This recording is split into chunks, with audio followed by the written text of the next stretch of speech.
Hello, I'm Kads, and welcome back to the free-to-play review. So today's topic is going to be the latest iteration of the summon pool, and honestly, for a while there, I didn't think this video was actually going to be made because I didn't see anything on the calendar for an air quotes free summon for the summon pool. But nonetheless, finally, they did announce it. It is a Sand Devil turn attack, so we get to talk about this one. The Creed summon pool, obviously part of the collaboration between Assassin's Creed and Raid. So it's kind of a mixed bag here. I don't know how to feel about it, at least as far as the Fusion champion being in here, because if you're going for her, then you don't really want a duplicate copy. At least I wouldn't want a duplicate copy, but nonetheless, there are 4 of the assassins. I guess the 4 that you don't get for free, obviously Ezio is the daily login reward champion, so he wouldn't need to be in here either.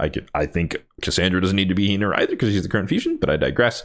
Anyways, you have the opportunity to get Bayek, Basim, Edward, and or Kassandra. They are the headline champions, equally split amongst the 1.5% there, as you can see. But there is also the chance that you get, if you get a legendary general, you could still have a 4.5% chance to get one of these 8 legendaries split across them equally as well. And yeah, it's kind of a mixed bag, I would say. In terms of the assassins, I think you can kind of pick and choose which one you might think is your favorite. I think Bayek is probably the most powerful in terms of the passive. Even though it's not as powerful as I initially thought, it's still pretty good, and I do intend to use that in PvP scenarios. But I think of this more, if you get one of the assassins, that just means you get to save resources in the future for whatever future events might come down the pipeline, and less about whichever one might be your favorite, unless you happen to get Kassandra, which would be highly unfortunate. But in terms of the other legendaries in the pool, they are pretty much overall underwhelming. Like Ursuga, I think she's somewhat unique in that she's one of the few HP based champions with AoE decreased defense, so she can be extremely useful in like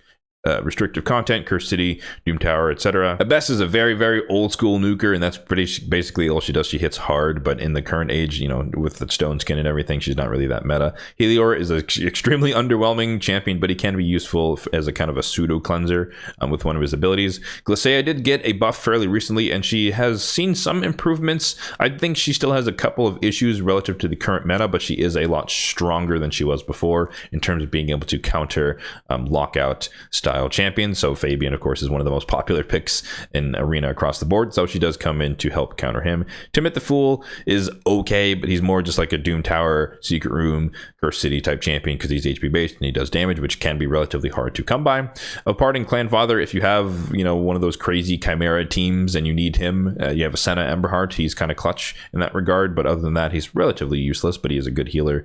I think this is Hansel. Hansel without Gretel is okay, but it's kind of like a new take on the Blender comp, but I think that's extremely niche. And then Cupidus without Venus is kind of meh. So if you have both of them, again, it can kind of be annoying with the passive, but at this point, it's been years and years of the Cupidus Venus thing, so people kind of know how to deal with that. If you don't get a legendary, of course, there is a large chance, in fact, the highest chance is that you're going to get an epic from this. There are a decent amount of good epics here. Mordecai, AoE HP burn that's contactless. Stagnite, one of the best epic debuffers in the game. Lodric Falconheart, if you're struggling with Scarab King, you do need a shield permanent uptime, 2-turn shield duration on a 2-turn cooldown. Hoskarul is a good AoE stun champion. Fanax, the best attack-based A1 nuker in the game with block revive for an epic. Deacon Armstrong, one of the best Terminator manipulators in the game, as well as one of the best debuffers in the game. And then Ferric and the Fat, the best epic ally attack champion. So lots of good options. About half of the pool, I would say, is pretty good. I guess honorable mention to Lady Boobybell, who can solo Bommel in the right situations. And then I guess Ulfrig and Lady Quillen are also Lady Mikage epics if you're still working towards earning your Lady Mikage. So yeah, majority of the epics I would say are good and or useful, or could be useful on your account. The non-headline legendaries are kind of meh. Maybe Glacea is probably the best of the bunch in terms of the current meta with Fabian being everywhere, but I think everyone's kind of setting their sights on probably the assassins if that is your goal. So in terms of the summoning chances, it's pretty par for the course at this point, but 6% chance to get a legendary, and we talked about that split between the 4.5 for these 8 split equally, and then the 1.5 split across these 4. So the odds of you getting a specific one of either is relatively low, but the overall chance of you getting a legendary is still 6%. However, the overwhelming majority of the time you're going to walk away with an epic, especially if you're just doing the air quotes free summon, meaning you're just taking one chance. So 94% chance that you get one of the epics instead. Now, in terms of that air quotes free summon, I did mention that it is going to come from the Sand Devil Turn Attack tournament that just went live as of this morning, and it's at the pretty standard milestone of the 6,300 points. In terms of that, you can see this guy's crushing it already. In the first few hours, he's already done done. So he's got his free summon.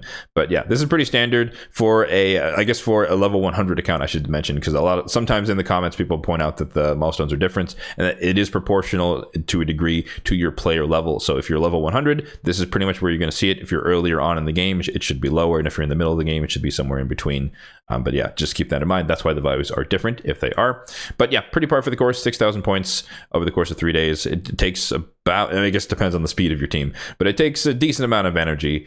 It's about 1 to 2, I would say, if you have a relatively fast team. So this is probably, upwards of 3,000 ish energy is what it would take in terms of cost. So it can be pretty costly, especially if you're like me. You're also going for the fusion. We're in the last few days, the last 4 or 5 ish days of the fusion, so I just kind of need to split my energy accordingly. But in my particular instance, my plan is to take advantage of the coalition event.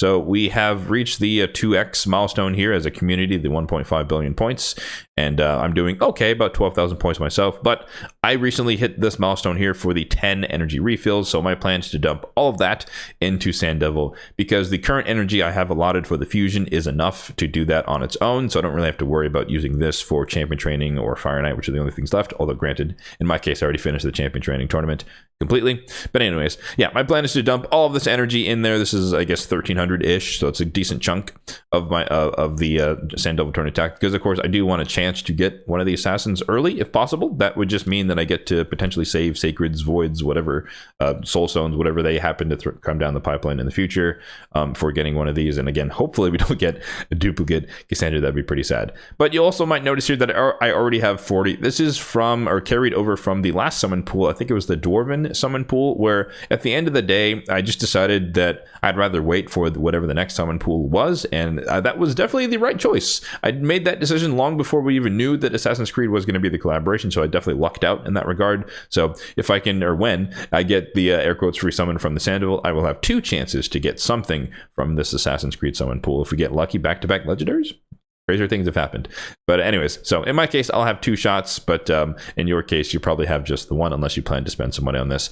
I cannot say, I mean, obviously I'm free to play, but even if you were a low spender, I definitely don't endorse buying these and trying to get the headline champions, just because the Mercy system isn't all that great. I think it takes 20 summons in order to get, to start increasing the odds of getting a legendary, not guarantee that you're going to get a legendary, and then you still have a chance that you're going to hit any and all of these other legendaries here, and if you do hit the Mercy. So it can be a pretty big gamble, and it could be an infinite amount of money that you can spend and still not get anything that you might want, compared to saving your resources and then using them for the presumed guaranteed events for each of these respective champions. So yeah, that's going to do it for the free-to-play review of the Creed summon pool. Let me know in the comment section down below what your plan is relative to this particular iteration of the summon pool. Are you more enticed by the assassins being up for grabs, or is this kind of a bad timing, bad situation type of thing relative to your energy being focused on the fusion? Like I said, in my particular case, this happens to be right at the end of the Kassandra Fusion, so I will be finishing that relatively soon, and then I can just dump all my energy over the next couple of days into the Sand Devil and work on getting the second air quotes free summon for myself, and then have my 2 chances to get hopefully one of the other assassins early. That way I can save a bunch of shards and or soul stones later on in the future. As always, if you did find this video helpful, then be sure to hit that like button down below. Really does help out the channel, and feel free to hit the subscribe button down below as well, if and only if you're enjoying the content overall on the channel, for more content just like this one in the future. Thanks for watching, and have a good one.